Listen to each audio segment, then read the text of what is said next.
Imagine you're 15, standing barefoot in a freezing midnight storm, while the only family you have left looks you in the eye and says, "Get out and don't ever come back." Your stepmother just accused you of the worst kind of lie.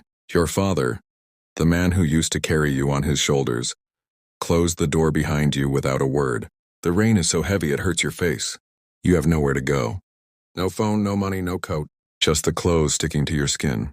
And a heart that's breaking so loud you can barely hear the thunder. Most people would break right there. Most people would disappear. But what if that exact moment, the worst night of your life, was secretly the beginning of something unstoppable? Episode 1. The Storm's Cruel Embrace. The rain hammered down like 1,000 accusations, each drop a sharp reminder of how small I felt in that moment. I was 15, my body still caught. Between the awkwardness of childhood and the faint promise of something more, a whisper, of curves that hadn't yet learned to speak. My name was Lila, but in that house, I was just the girl, the leftover from my father's first marriage, the shadow that refused to fade. The storm outside mirrored the one inside me. Winds howling through the cracks in our old wooden home on the edge of the Pax territory, where the forest met the forgotten outskirts of shifter lands. My stepmother, Vivian, stood in the doorway, her face twisted into a mask of righteous fury. She was beautiful in a sharp, predatory way, high cheekbones, eyes like polished obsidian, her wolf's aura humming just beneath her skin. But beauty like hers was a weapon, honed over years of climbing the Pack's social ladder after my mother's death. My father, the beta of our modest Silverwood pack, had married her for stability, or so he said. I knew better. It was loneliness that blinded him to her venom. "You poisonous little wretch." Vivian spat, her voice cutting through the thunder. "How dare you accuse me of stealing from the Pack's funds? You think you can spread lies about me and get away with it? Get out! Get out now before I drag you by your filthy hair." I stood there, drenched already from the open door, my thin nightgown clinging to my skin like a second layer of shame. The lie wasn't mine, it was hers, twisted around like a noose. I'd overheard her whispering to her lover on the phone, plotting to siphon money from the Pack's communal pot to fund her escape with him. When I confronted her quietly, begging her to stop for my father's sake, she turned it on me. "She's jealous," she told him. "She's always been unstable since her mother died. Now she's making up stories to tear us apart." My father, Marcus, hovered behind her, his broad shoulders slumped, eyes averted. He was a good man once, strong and fair. But grief had hollowed him out, and Vivian had filled the void with her manipulations.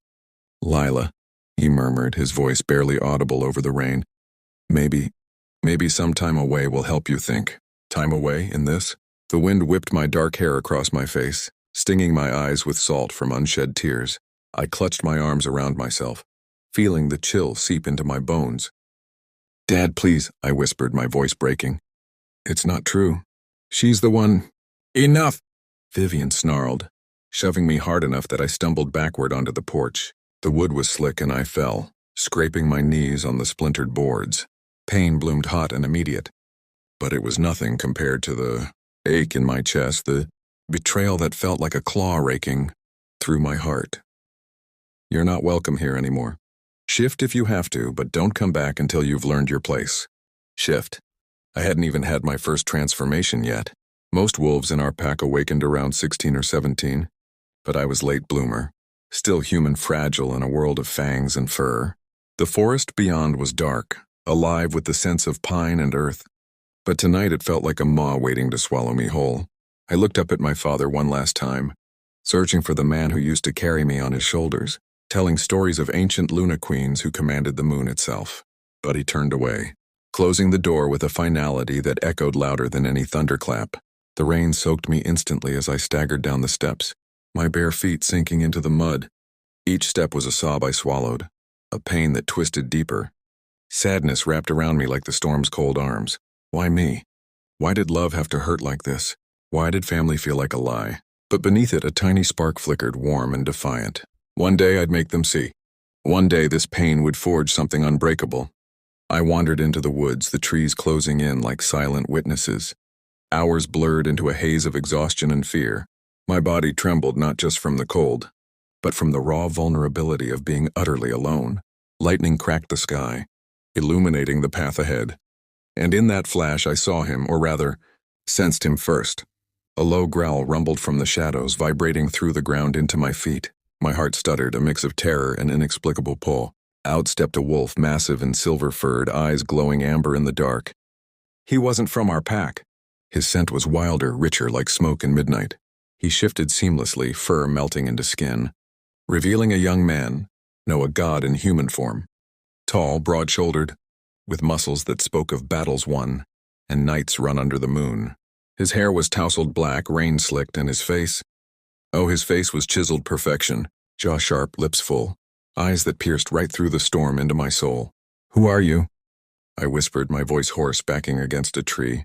Water streamed down my face, mixing with tears I could no longer hold back. I felt exposed, my nightgown translucent now, hugging every shiver and curve. He stepped closer, his presence a heat that cut through the chill. "Easy, little one," he murmured, his voice deep and velvety, laced with an accent that hinted at distant packs. "I'm Asher, rogue scout from the Eclipse Pack. You smell like fear and something more. What are you doing out here alone?"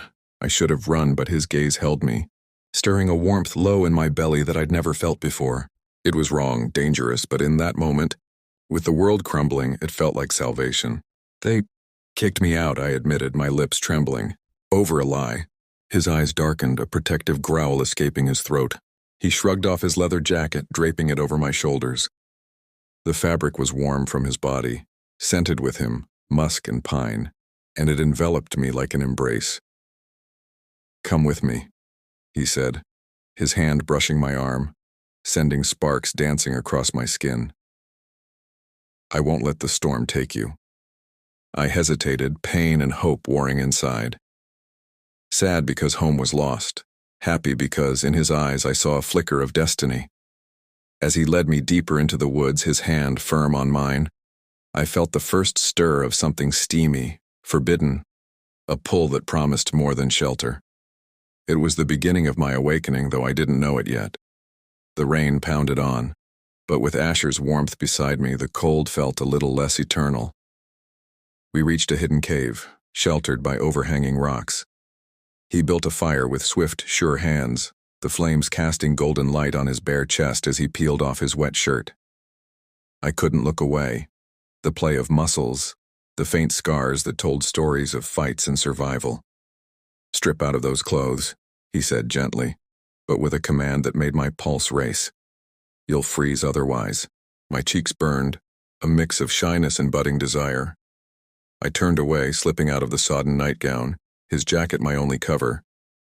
When I faced him again, huddled by the fire, his gaze lingered, appreciative, hungry. "You're beautiful," he whispered, moving closer.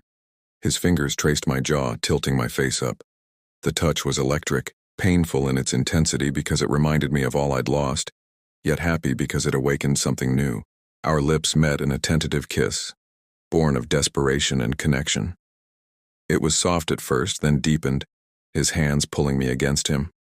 Heat bloomed everywhere, his skin against mine, the fire's glow mirroring the one inside.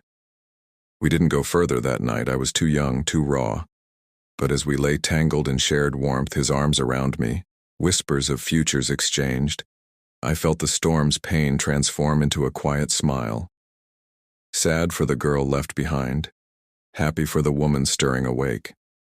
Years would pass before I returned, but that night marked the shift. Asher became my anchor, teaching me to harness the wolf within. And when I did awaken, fully, powerfully, as the Luna Queen of a greater pack, Vivian's lie would come full circle. But for now, in the cave's embrace, I let the emotions wash over me. The ache of betrayal, the thrill of discovery, the promise of revenge wrapped in love's tender heat. Chapter 2, Whispers in the Shadows. The fire had burned low, leaving only a nest of glowing embers by the time the storm finally tired itself out.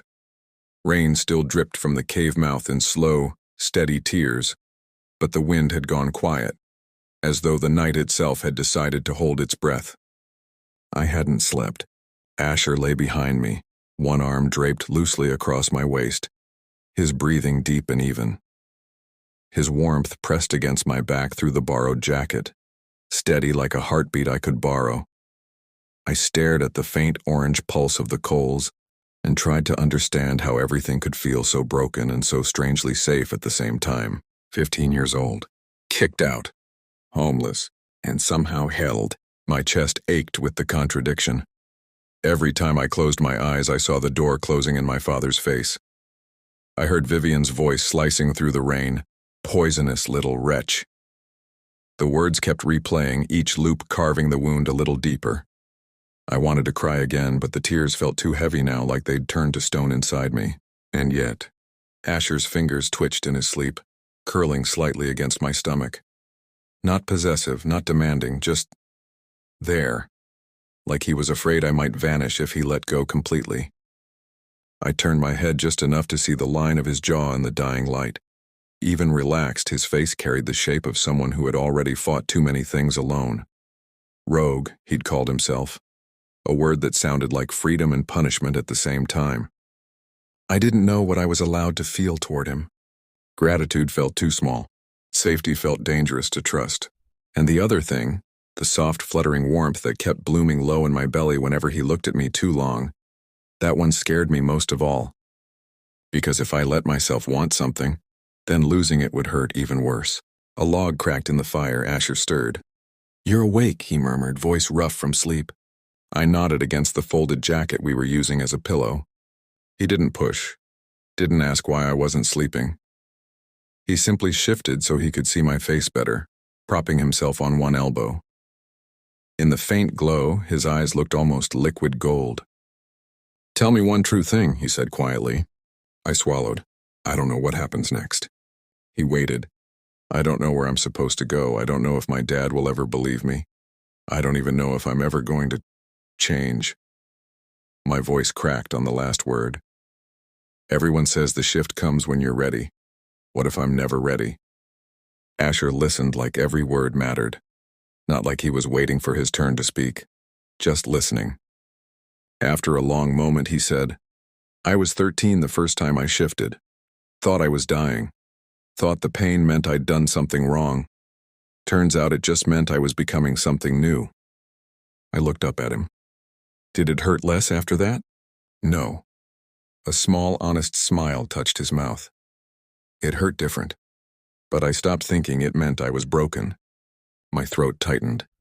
I wanted to believe him so badly it felt like another betrayal waiting to happen. He reached out slowly, giving me time to pull away, and brushed a damp strand of hair off my cheek. His fingertips were warm. "Careful." "You're not broken, Lila," he said. "You're just mid-transformation. All the sharpest parts are still pointing inward right now. That's why it hurts so much." A tear finally escaped, sliding hot across my temple and into my hair. I hated that he saw it. I hated that I couldn't stop it. He didn't wipe it away like I was fragile. He just stayed close enough that I could feel his breath against my forehead. "I'm not taking you back there," he said. "Not tonight, not tomorrow. Not until you decide what you want that place to mean." I closed my eyes. What if I never want to go back? Then we don't. Simple. Like it could really be that easy. I let out a shaky breath. "You don't even know me. I know you walked into a storm instead of begging someone who didn't want to listen." His voice dropped lower, softer. "That tells me more than most people manage in a lifetime." Silence stretched between us again, but it wasn't heavy anymore. It was careful. Like the moment right before dawn when you realize the worst of the night might actually be over. Asher shifted again, settling onto his back and pulling me gently against his side. Not tight, just close enough that I could hear his heartbeat under my ear. Slow, sure, alive. "Sleep if you can," he whispered. "Or don't. Either way, I'm not moving." I pressed my cheek harder against his chest. The steady thump, thump, thump felt like the only honest thing left in the world. "I'm scared," I admitted, so quiet I wasn't sure he'd hear. "I know." His arm tightened the smallest amount. "Me too." That confession, small, unguarded, cracked something open inside me. Not wide. Just enough to let a little air in. I didn't fall asleep right away. But sometime before the first gray light slipped into the cave, my body finally gave up fighting. My breathing slowed to match his. My hand curled loosely into the fabric of his shirt like it knew something my mind hadn't figured out yet. Outside, the forest began to wake. Birds called softly, water dripped, wind sighed through wet leaves. And for the first time since the door slammed behind me, I didn't feel like I was falling. I felt like I was being held. Not forever, not safely, not without cost. But right then, right in that fragile pocket of time between one nightmare and whatever came next, it was enough. When I finally drifted off, the last thing I felt was Asher's fingers tracing the smallest, absent circle against my shoulder blade, like he was reminding both of us, "You're still here, you're still real, and maybe, just maybe, still becoming something no one gets to throw away again." Chapter 3. The First Awakening. Gray light had already begun to leak into the cave when my eyes opened again. Asher was already up, crouched near the entrance, watching the forest wake. His silhouette looked carved from the same quiet that surrounded us, still, watchful, patient. He hadn't moved far, hadn't left me even for a moment.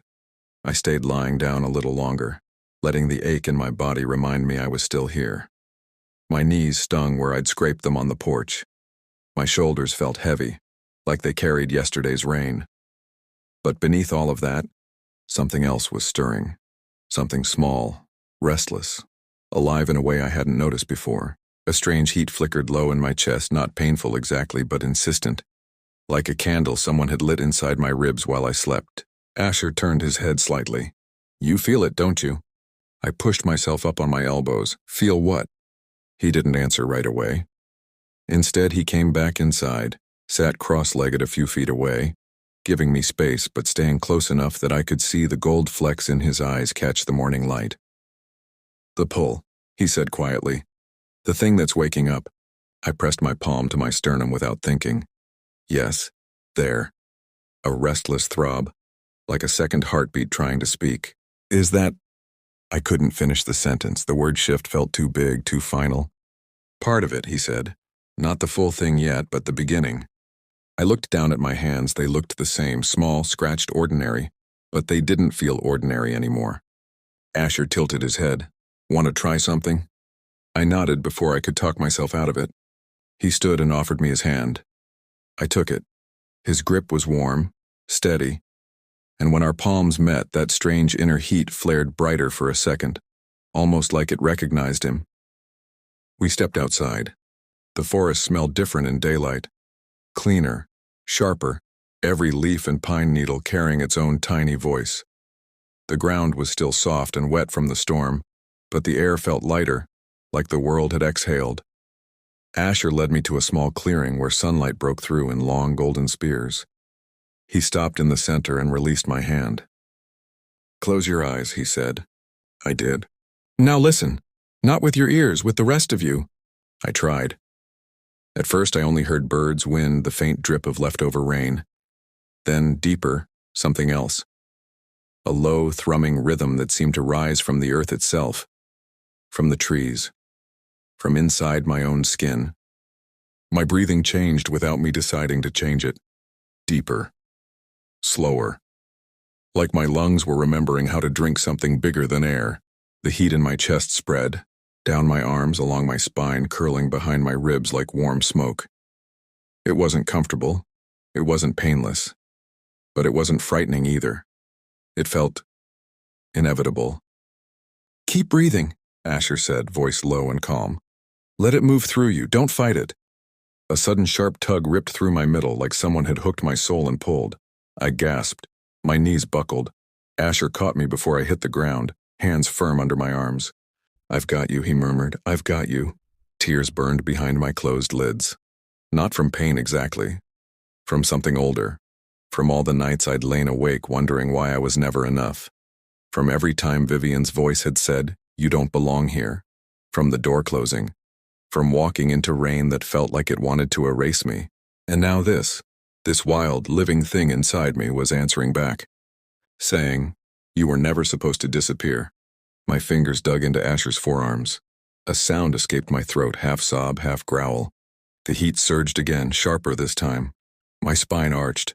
Something cracked. Not bone, but space. Like my body was remembering it had always been allowed to take up more room. I felt my canines ache. My nails bit into my palms. A ripple ran under my skin, fur ghosting across my arms and vanishing again. like a promise not yet ready to be kept. Then it receded, not gone, just waiting. I opened my eyes. Asher was watching me with something fierce and tender all at once. His own breathing had quickened, his pupils were blown wide. "You're close," he whispered, "so close." I was shaking. Not from cold, from too much feeling in too small a body. I looked down at my hands again. A faint shimmer of silver gray dusted my knuckles for a heartbeat before fading. I laughed, a small, cracked, surprised sound. Asher smiled. Not wide, not triumphant, just real. The kind of smile that made my chest hurt in a completely different way. "You laughed," he said softly. I did.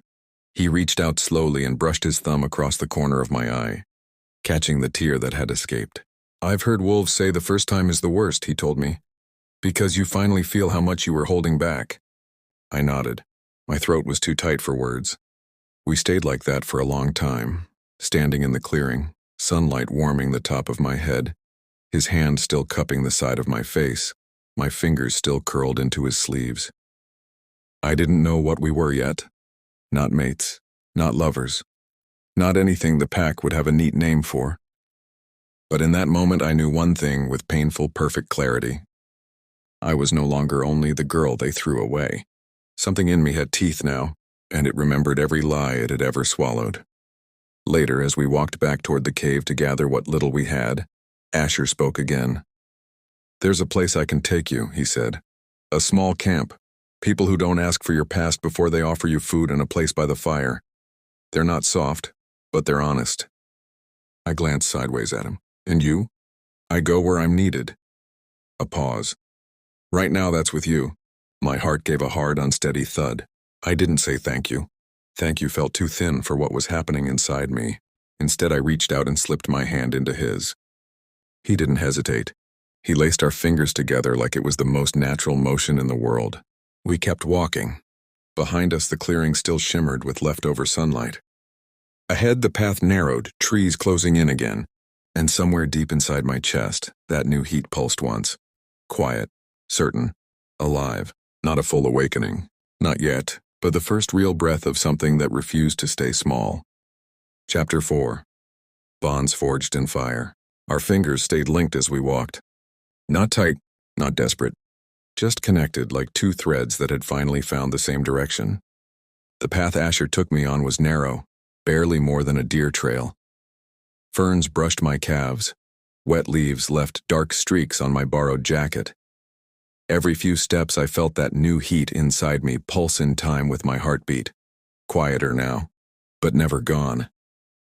Like a small animal curled up under my ribs listening. We didn't speak much.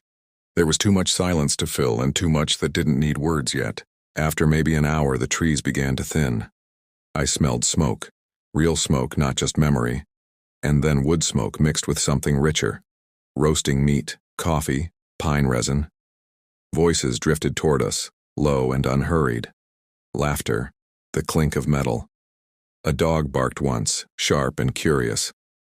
Asher slowed, squeezed my hand once before letting go. "Stay close," he said. "They're good people, but they read strangers fast." I nodded. We stepped into a clearing that looked more like a temporary village than a camp. 6 or 7 sturdy canvas tents formed a loose half-circle around a central fire pit. A few makeshift tables stood under stretched tarps. A handful of people moved between them, some human-shaped, some in wolf form, carrying firewood, sharpening blades, mending gear. They weren't loud, but they weren't hiding either. There was an ease here that felt foreign after the stiff hierarchy of Silverwood. A tall woman with short-cropped auburn hair and a scar running from her left temple to her jaw noticed us first. She set down the axe she'd been using to split kindling and walked over, unhurried. "Asher," she said. Her voice was low, smoke-rough. "You're late." "Got held up by weather," he answered easily. "And company." Her eyes, sharp green, moved to me. She didn't smile, didn't frown, just looked, long enough that I felt every bruise, every tear stain, every trembling place inside me become visible. Then she tilted her head. "You smell like fear and silver." I lifted my chin a fraction. "I'm not afraid now." A ghost of a smile touched her mouth. "Good, Because fear gets old fast out here. She turned back to Asher. She stays, she eats, she works, she stays longer. Same rules as always. Asher dipped his head. Understood, Mara. Mara gave me one last measuring look, then jerked her chin toward the fire. Food's hot, sit, you look half drowned. I followed Asher to the fire. Someone handed me a tin mug of black coffee without asking if I wanted it. The heat of the mug burned my palms in the best way. I wrapped both hands around it and inhaled. Bitter, strong, real. People glanced at me, but no one stared. No one asked my name or where I came from, they simply made space on the log bench. I sat. Asher sat beside me, close enough that our thighs brushed, close enough that I could feel him breathing. A plate appeared in front of me, thick slices of venison, roasted root vegetables, a hunk of coarse bread. My stomach clenched so hard it hurt. I hadn't eaten since before the storm. I ate slowly at first, then faster, then almost frantically. Tears pricked my eyes again, not sadness exactly, but the shock of being fed without strings. Without someone waiting to remind me I didn't deserve it. Asher didn't comment. He just tore a piece of bread and passed it to me when mine ran out. When the plate was clean, I leaned forward, elbows on my knees, staring into the flames. The new heat inside me flared again, sharper this time. Like it had smelled the food, the safety, the quiet acceptance, and decided this was the moment to push harder. I pressed a hand to my chest, breathed through my mouth. Asher noticed immediately. Talk to me. It's moving again. My voice sounded small, like it wants out. He shifted closer, not crowding, just present. That's good, that's progress. It doesn't feel good. I laughed once, shaky. It feels like I'm splitting open. He was quiet for a moment. Then he said very softly, when I first shifted, I thought I was being torn apart from the inside. Turns out I was just being rearranged so I could finally stand up straight. I looked at him, really looked. There were shadows under his eyes, tiny scars I hadn't noticed before, thin white lines across his knuckles, one faint slash along his collarbone, marks of someone who'd had to fight to keep standing. How long did it take you, I asked, wished to feel whole? He exhaled through his nose. Still working on that part. The honesty hit harder than any reassurance could have. I leaned my shoulder against his, just a little, just enough to feel him solid beside me. We sat like that until the fire burned down to bright orange coals. People drifted away to tents or patrols. The camp quieted. Mara walked past, dropped 2 rolled blankets beside us. Sleep where you want, just don't burn the place down. Asher gave her a small salute. She snorted and kept walking. When we were mostly alone, he spread one blanket on the ground near the fire's warmth, then draped the second over my shoulders. I didn't lie down right away. Instead, I turned toward him, knees drawn up, blanket clutched tight. I don't know how to thank you, I said. You don't have to. I want to. He studied my face for a long moment. Then he reached out, slow, careful, and tucked a loose strand of hair behind my ear. His fingers lingered against my cheek, warm, steady. You're already doing it, he said. You're still here. You're still breathing. You're still letting yourself feel everything instead of going numb. That's more than most people manage. My throat closed. I swallowed hard. I'm scared I'll forget how to be soft, I whispered. After everything. Asher's thumb brushed the corner of my mouth, just once, feather light. Then I'll remind you, he said. The promise landed somewhere deep, not loud, not dramatic, just certain. I leaned forward until my forehead rested against his collarbone. His arms came around me slowly, carefully, like he was afraid of breaking something precious. I didn't cry. Not this time. But I let myself rest there, really rest for the first time since the storm began. His heart beat under my ear, his hand resting warm between my shoulder blades, the crackle of dying coals, the distant hoot of an owl, all of it weaving together into something fragile and fierce. I wasn't whole yet. I wasn't safe forever. Vivian's voice still echoed in the back of my mind like distant thunder. But right then, wrapped in borrowed blankets and borrowed courage, I felt the first real thread of something new take root. Belonging. Not to a pack. Not to a place. To a moment. To a person who saw every cracked piece of me and stayed anyway. I closed my eyes. The heat inside me settled, not gone, just quieter, waiting its turn. And for the first time since the door slammed, I fell asleep without dreaming of rain. Chapter 5, Echoes of Deception. Morning arrived in shades of soft gold and lingering mist. The camp was already moving when I woke. Quietly, purposefully. Someone was splitting wood with steady, even strokes. A kettle hissed over fresh coals. A wolf padded past the tents, ears flicking, then shifted mid-stride into a young man carrying 2 armloads of kindling. I stayed wrapped in the blanket a moment longer, letting yesterday settle inside me. The heat beneath my ribs was still there, calmer now like a low flame that had learned patience. My body felt different too, sore in new places, stretched, as though even my muscles remembered the almost shift in the clearing. Asher was crouched near the fire stirring something in a small iron pot. When he saw my eyes open, he gave the smallest lift of his chin. "Come here." I pushed the blanket aside and walked over, barefoot on the cool, needle-strewn ground. He handed me a chipped enamel mug. Inside was something thick and warm, oats cooked with dried apples and a generous swirl of honey someone must have bartered for. The first sip felt like kindness made liquid. "Eat slow," he said. "Your body's still adjusting." I nodded and sat on the log beside him.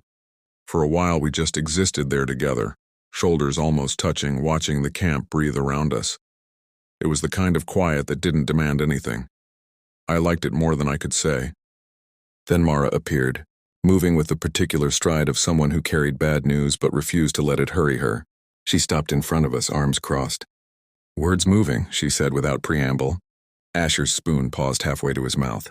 "What kind?" "Silverwood spreading a story. The beta's daughter, unstable, violent, stole from the pack coffers and ran when confronted." Mara's eyes flicked to me. "They're saying she's dangerous, unpredictable, a liability." My stomach dropped so fast I almost dropped the mug. Asher set his food down, carefully, too carefully. "Who's carrying the tale?" he asked. "Vivian herself, mostly, but Marcus hasn't contradicted it." Mara's voice stayed level, but there was an edge beneath it. "A couple of their scouts were spotted near the eastern ridge yesterday, asking questions, looking for signs of a lone young female." The blanket suddenly felt too heavy on my shoulders. I stared into the fire, the flames blurred. "They're not just covering their lie," I whispered. "They're making sure no one ever believes me again." Asher's hand found my wrist under the blanket, light, grounding, not holding me down, just reminding me I was still here. Mara studied me for several long seconds. "You want to tell me what really happened?" she asked. I lifted my eyes to hers. I told her I knew she was stealing from the pack. She turned it around, said I made it up to hurt them. My father, he believed her. Or he was too tired not to. Mara didn't flinch, didn't offer pity. She simply nodded once. "Then you're not the first person she's tried to erase," she said. "And you won't be the last, but you're here now. That's the part she didn't plan for." I swallowed. "They'll keep looking." "Let them look," Mara said. "We move camp in 2 days anyway, and we don't leave trails they can follow." She walked away without another word. Asher waited until she was out of earshot. "You okay?" he asked quietly. I shook my head. "No, but I'm not surprised." He exhaled through his nose. "They're trying to make you small again, invisible. That's what people do when they're afraid of what you might become." I looked at him then, really looked. "You think they're afraid of me?" "I know they are." His voice was low, certain. "A girl who sees through lies and keeps breathing anyway, that's terrifying to someone whose whole world depends on everyone staying quiet." The heat inside me answered with a sudden bright flare, not angry exactly, protective. I set the mug down. "I don't want to hide forever," I said. Asher's gaze held mine. "Then we won't." We didn't speak about it again right then. Instead, we helped break camp in small ways, rolling blankets, tying bundles, carrying water. Every task felt like defiance. Every knot I tied, every armload of wood I carried, felt like proof that I still existed. That night, the camp gathered around the larger fire. Someone played a battered guitar. Someone else told an old story about the first Luna who walked out of a blizzard carrying only her own heartbeat and changed the shape of winter itself. I listened with my knees drawn up, blanket around my shoulders, Asher sitting so close our arms brushed every time either of us moved. When the fire burned low and people began drifting to their tents, he leaned in. "Come walk with me," he said. I followed him past the last circle of tents into the dark edge of the trees where moonlight fell in silver ribbons. We didn't go far, just enough that the camp sounds faded and the forest spoke instead. Wind in the pines, the soft scuffle of small creatures, an owl asking its endless question. Asher stopped beside a fallen log and sat, patting the space beside him. I settled next to him, close enough that our shoulders touched. For a long time, neither of us spoke. Then he said very quietly, "I used to think belonging was something you earned by being useful. Strong enough, quiet enough, loyal enough. I spent years trying to prove I was worth keeping." I turned my head to look at him. He kept his eyes on the moon. "Turns out belonging isn't a prize you win. It's a choice other people make about whether they're brave enough to see you clearly." My chest tightened. "And you?" I asked. "Are you brave enough?" He finally looked at me. Moonlight caught in his eyes, gold on gold. "I'm choosing," he said simply. The words landed soft and heavy at the same time. I felt the heat inside me rise again, not to shift, not to fight, just to be present, to fill the space between us with something honest. I leaned my head against his shoulder. He didn't move away. Instead, his arm came slowly around me, hand resting warm against my upper arm. We stayed like that until the night grew colder and the moon began its slow slide behind the trees. When we finally stood to walk back, my steps felt surer, not because everything was fixed, not because the lie had vanished, but because someone had looked at every jagged piece of me and decided I was still worth standing beside. And that choice, small, deliberate, repeated, felt stronger than any lie Vivian could ever tell. Chapter 6: Rising Tides of Power. We walked back into camp under a sky that had turned the color of bruised plums. The fire was still alive, smaller now, tended by whoever had last watch. A few people sat near it, speaking in murmurs, passing a flask between them. No one looked up when we passed. No one needed to. The quiet understanding here was that everyone carried their own weight until they chose to set it down. Asher spread our blankets again near the coals. I sat first this time, knees pulled close, staring at the way the light moved across the ground like liquid gold. He settled beside me. For a while, neither of us spoke. Then he asked very softly, "What are you thinking about?" I exhaled slowly. About how strange it is to be allowed to just be somewhere. No one watching my every word. No one waiting for me to prove I'm not trouble. He nodded once. "It feels wrong at first, doesn't it? Like you're waiting for the trap to spring." "Yes." I wrapped my arms around my knees tighter. Like if I relax too much, someone will remind me I don't belong. Asher leaned forward, elbows on his thighs, gaze on the fire. That feeling doesn't disappear overnight, it just gets quieter when you stop feeding it attention. I glanced sideways at him. "Did it get quieter for you?" "Eventually." A small, crooked smile. Took years of people choosing to keep me around before I stopped expecting them to change their minds. The words settled between us, simple and heavy. I looked back at the flames. The heat inside me answered again, deeper this time, slower, like a tide rising under my skin. Not urgent, not frightening, just present. Growing. "I think it's changing again," I said quietly. Asher turned his head toward me. "How does it feel?" "Like something is stretching inside my chest, not tearing, just making more room." He studied my face for a long moment. "Then let it stretch," he said. "Don't brace against it, don't hold your breath, just let your body remember it's allowed to take up space." I closed my eyes. The inner tide moved again, slow, deliberate. Warmth spread behind my collarbones, down my spine, into my fingertips. My heartbeat slowed and deepened at the same time. I could almost feel the shape of something new forming beneath my ribs. Not claws or fur yet, but the idea of them. The blueprint. The quiet certainty that my body knew what it was doing even when my mind didn't. A soft sound escaped my throat. Not a growl, not a whimper. Just an exhale that carried more weight than I expected. When I opened my eyes again, Asher was watching me with something unguarded in his expression. Pride, maybe, or wonder, or both. "You're glowing," he said. I frowned. "What?" "Your skin. There's a faint silver shimmer along your cheekbones. It's gone now, but it was there." I touched my face self-consciously. Nothing felt different. And yet everything did. Asher shifted closer until our shoulders pressed together. "You're not just surviving anymore," he murmured. "You're starting to arrive."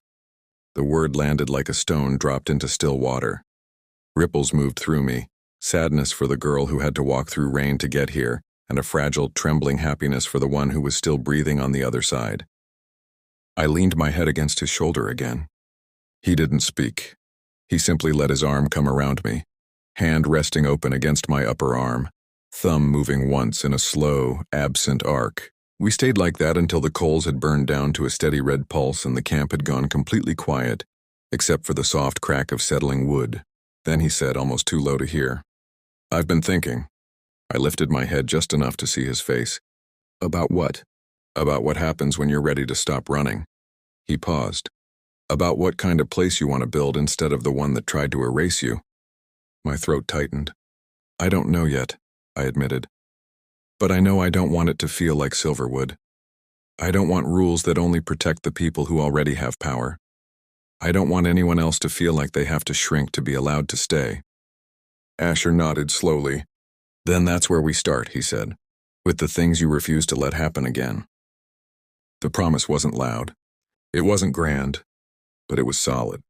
I turned my face into his shoulder for a moment, breathing in the scent of smoke and pine and him. The tide inside me rose once more, gentle this time, almost tender, like it was saying thank you for not being afraid of it anymore. I didn't speak. I didn't need to. He pressed his lips lightly to the top of my head, just once, brief and careful, and then rested his cheek there instead. We sat like that until the last red glow of the coals faded and the night turned cool and still. Somewhere in the dark, a wolf sang a single, clear note, high and lonely, and then answered by another farther away. The sound moved through me like a memory I hadn't lived yet, and for the first time the future didn't feel like a threat. It felt like a tide I could learn to ride.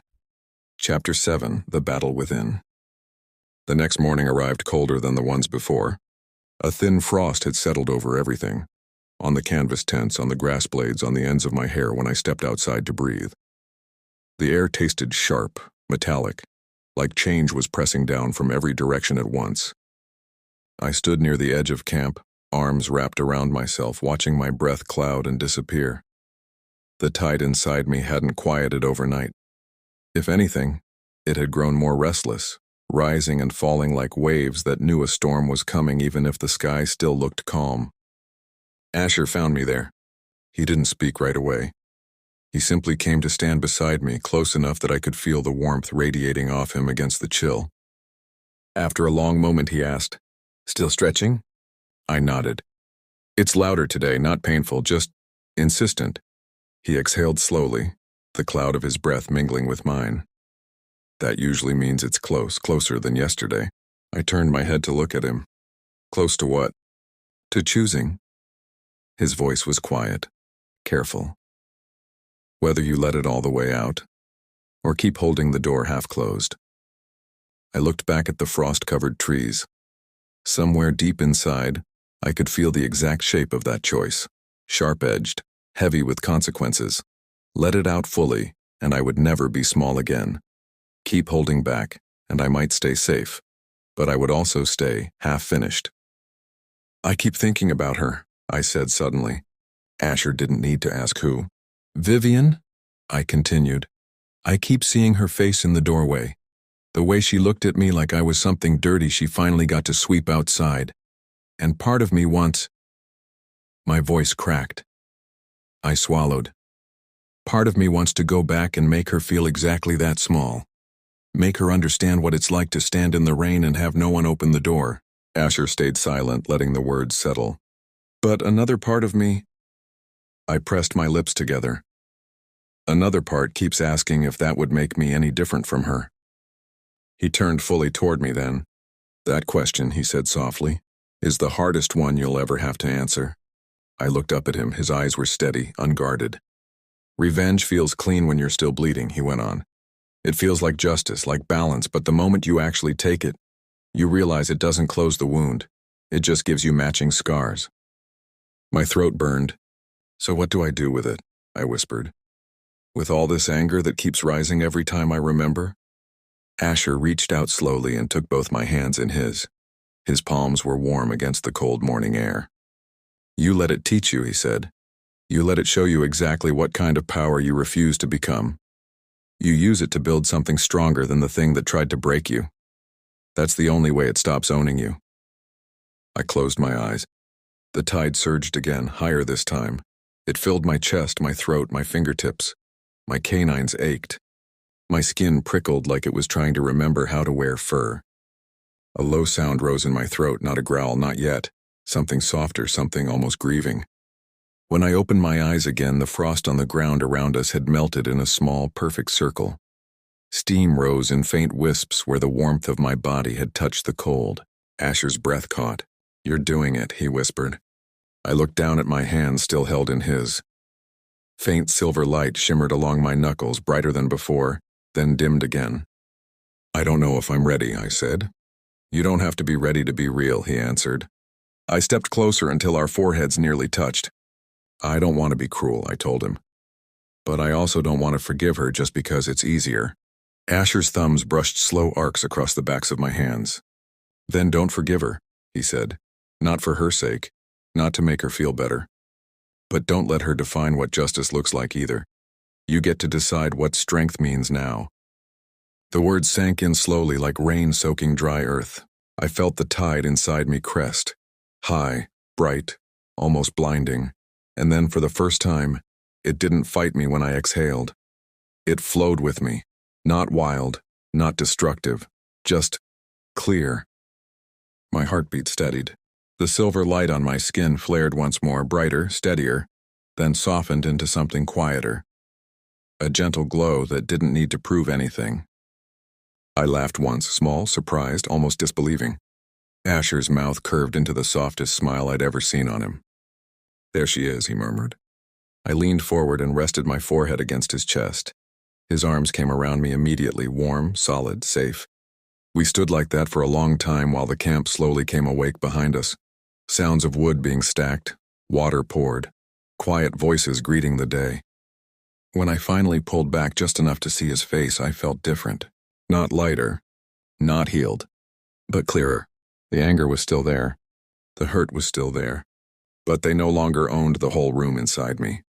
There was space now. Space for other things. For the girl who walked through a storm and didn't disappear. For the wolf who was finally learning her own shape.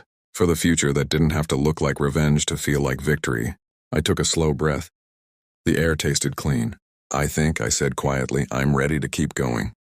Asher's eyes held mine, gold on silver, steady as stone. "Then we keep going," he said. And for the first time, the words didn't feel like running.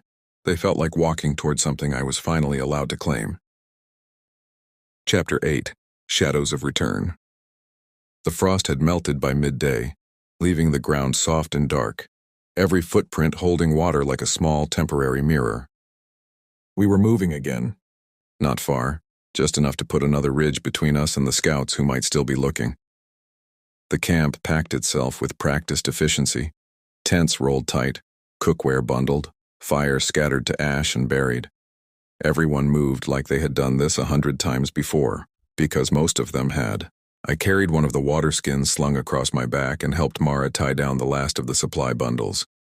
She didn't speak much while we worked, but once or twice I caught her watching me, not judging, just observing. Like she was measuring how much of yesterday's clarity had survived into today. When everything was secured, Asher found me near the edge of the clearing, staring at the path we would take. It sloped downward, threading between two low hills, then opened toward a wide valley I had never seen before. He came to stand beside me without a word. After a moment, I said, "I think I know where we're going." He tilted his head. "Yeah? That valley." I pointed with my chin. "It's on the far side of the old border stones. Silverwood territory ends somewhere near the third ridge. After that, it's neutral land. But it's still close enough that I can smell home on the wind." Asher didn't answer right away. He simply followed the line of my gaze. "Do you want to turn back?" he asked eventually. The question landed soft, but it carried weight. I closed my eyes for a second and let the air move across my face. Pine. Damp earth. The faint, far-off memory of wood smoke from our old pack fires. My chest tightened, sharp, familiar. almost tender in its cruelty. "I want to walk past it," I said. "Not into it, just past it. I want to see the place that threw me away and keep walking anyway." He exhaled quietly. "Then that's what we'll do." We set out an hour later. The group moved in loose formation, some ahead scouting, some behind watching the rear. The rest spread through the middle like a living current. I walked near the front with Asher and Mara. No one spoke much. The only sounds were boots on wet leaves, the occasional low call of a bird, the steady rhythm of breath. As the afternoon deepened, the landscape began to feel familiar in small, painful ways. A crooked pine I used to climb when I was 12. A stream that narrowed here and widened there. The same place I once sat for hours trying to skip stones flat enough to reach the other bank. The scent of the soil changing, richer, darker, carrying traces of pack markers that still lingered even though the borders had shifted years ago. My pulse climbed with every step. Not fear exactly. Something hotter. Sharper. A mixture of grief and fury and strange, aching nostalgia all braided together until I couldn't separate the threads. Asher stayed close, never crowding, never drifting too far. When my breathing grew uneven, he reached out and brushed the back of his knuckles lightly against my wrist. Just once. Just enough to say, "I'm here." We crested the final ridge near dusk. Below us, the valley opened like an old wound. There, half hidden by trees, was the roofline of the Beta's house. The same steep pitch, the same crooked chimney. Smoke rose thin and gray from it, curling into the lavender sky. Lights glowed in 2 of the windows. Someone was home. I stopped walking. The rest of the group flowed past me, giving me space without being told. Mara paused only long enough to murmur, "We'll wait at the bottom of the slope," then continued on. Asher stayed. I stared at the house for a long time. The tide inside me rose again, slow, thick, almost mournful. It didn't push to shift. It simply filled every corner of me until I felt too full to speak. "I used to sit on that porch and wait for my dad to come home from patrol," I said quietly. "Even after Mom died, even after Vivian moved in, I'd wait with my knees drawn up and tell myself he'd see me eventually, that he'd remember I was still there." My voice cracked on the last word. Asher didn't interrupt. "I waited a lot," I whispered. He stepped closer until his shoulder brushed mine. "You're not waiting anymore," he said. The words were simple. They shouldn't have mattered so much. But they did. I felt something inside me shift. Not my bones, not my shape, but the way I carried the memory. The porch was still there. The smoke was still rising. The lights were still warm behind the glass. And I was standing on the ridge above it all, breathing whole, no longer small enough to fit inside their story. A soft laugh escaped me, half sob, half wonder. "I thought seeing it again would break me," I said. Asher turned his head to look at me. And I met his eyes. "It hurts," I admitted, "but it doesn't break me." The silver shimmer appeared along my cheekbones again. Faint, fleeting, like moonlight touching water. This time I didn't try to hide it.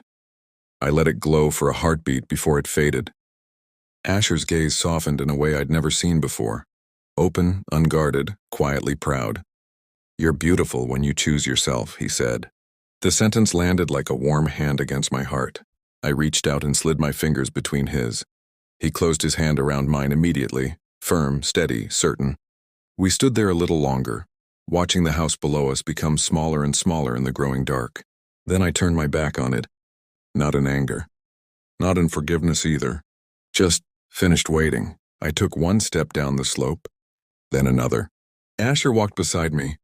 Behind us the valley grew quiet. Ahead the camp waited, fires already being lit, voices calling softly through the twilight. And inside me the tide settled, not gone, not tamed, just at peace with its own rhythm. I smiled, small, private, real, not because everything was perfect, but because I had finally learned the difference between a place that shaped me and a place that got to keep me. Chapter 9. The Reckoning Storm. Night had fully claimed the valley by the time we reached the bottom of the slope. The camp was already taking shape in a sheltered hollow. Tents half raised, a single small fire burning low and smokeless so the light wouldn't carry far. No one spoke loudly. No one moved carelessly. The air itself felt thicker, like everyone could sense the invisible line we had just crossed. I didn't join them right away. Instead, I walked a short distance away, to where the trees thinned and the ground sloped gently toward the open valley floor. From here, the Beta's house was still visible, only a small cluster of warm windows now, tiny and far, like stars someone had dropped too low. I stood there alone for several minutes. The wind had picked up again. Not a raging storm like the night I left, but a restless, searching wind that tugged at my hair and carried faint traces of wood smoke and cedar. Familiar smells. Old smells. Smells that used to mean safety until they didn't. The tide inside me was no longer rising in gentle waves. It had become something steadier, heavier, almost solemn, like a river that knows it is finally going to reach the sea. Footsteps approached behind me. I didn't turn. I already knew it was Asher. He stopped a few paces away, giving me room to breathe. "You don't have to do anything tonight," he said quietly. "We can keep moving at first light. Leave this place behind without another word." I shook my head slowly. "I know," I said, "but I think I need to see her face one more time." Silence stretched between us. Then Asher stepped closer, close enough that I could feel his warmth at my back without him touching me. "What do you want to see in her eyes?" he asked. I looked down at my hands. The silver shimmer had returned, faint but constant now, like moonlight trapped under my skin. "I want to see her realize," I said. "Not that I'm powerful, not that I'm dangerous, just that I survived, that I'm still here, that the girl she threw into the rain didn't vanish like she hoped." Asher exhaled softly. "Then that's what you'll look for," he said. I turned to face him. His eyes caught the faint glow coming off my skin, gold reflecting silver, and for a moment neither of us spoke. "I'm not going to hurt her," I said. "I'm not going to tear anything apart, I just need her to see me." He nodded once. "I'll be right behind you," he said. The whole time. I reached out and touched his wrist just lightly, fingertips resting there for a heartbeat. "Thank you," I whispered. He turned his hand over and caught my fingers in his. Squeezed once, let go. Then we walked. Not toward the house directly. We circled wide, staying in the tree line, moving with the shadows. The camp stayed quiet behind us. No one followed. They understood this part wasn't theirs to witness. We stopped at the edge of the clearing where the yard began. The porch light was on now. A soft yellow circle spilled across the wooden steps. Vivian stood there. She was alone. She wore a long coat, arms folded tight against the chill, staring out into the dark like she was waiting for something, or someone to appear. Her posture was rigid, shoulders high, chin lifted in that familiar way that used to make me feel small just by looking at her. I stepped out of the trees. Not quickly, not dramatically, just one step, then another. The moment she saw me, everything about her changed. Her arms dropped to her sides. Her mouth parted. Her eyes widened, first in confusion, then in slow, dawning recognition. She took one step backward, heel catching on the edge of the porch. "Lila?" Her voice cracked on my name, sharp, disbelieving. I kept walking until I stood at the bottom of the steps. Moonlight and porch light met on my face. The silver shimmer along my cheekbones and throat was unmistakable now. Not blinding, just undeniable. Vivian stared. I watched every flicker cross her expression. Confusion, shock, fear, something rawer, something closer to grief. She swallowed hard. "You're alive." "I never stopped being alive," I said. My voice came out calm, steady, almost gentle. She gripped the porch railing like it was the only thing keeping her upright. "They said you ran. They said you were—" She couldn't finish. "They said a lot of things," I answered. "Most of them weren't true." Her gaze darted past me, searching the darkness behind me, then snapped back to my face. "You're different," she whispered. "I grew up," I said simply. A tremor ran through her. She looked suddenly smaller, older than I remembered. The sharp edges of her beauty had softened into something brittle. "I didn't think—" She stopped, tried again. "I didn't think you would come back." "I didn't come back for you," I told her. "I came back through here because this place doesn't get to be the last thing I remember when I think about home." Tears welled in her eyes. They didn't fall. Not yet. She opened her mouth, closed it, opened it again. "I was wrong," she said. The words sounded like they cost her everything. I didn't rush to answer. I let the silence sit between us, full, heavy, honest. I know, I said at last. She flinched as though I'd struck her. I took one step up onto the lowest stair. Not threatening, just close enough that she could see every line of my face clearly. I'm not here to punish you, I said. I'm not here to forgive you either. I'm here to tell you that the lie you told didn't kill me.